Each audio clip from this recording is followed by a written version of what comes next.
Kitabu cha Yeremia sura ile ya 29 mstari wa 11. Twende mstari wa 11. Twende msomaji. Biblia inasemaje?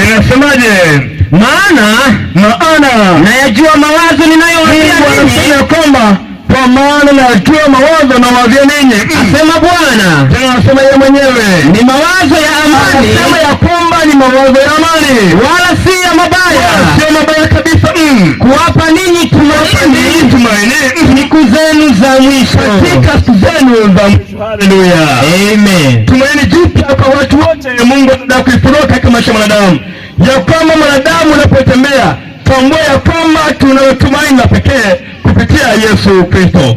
Siku ya jana tuliweza kujifunza habari za Yesu Kristo yeye mwenyewe, ya kwamba kabla ya kuja hapa duniani alikuwa mbinguni.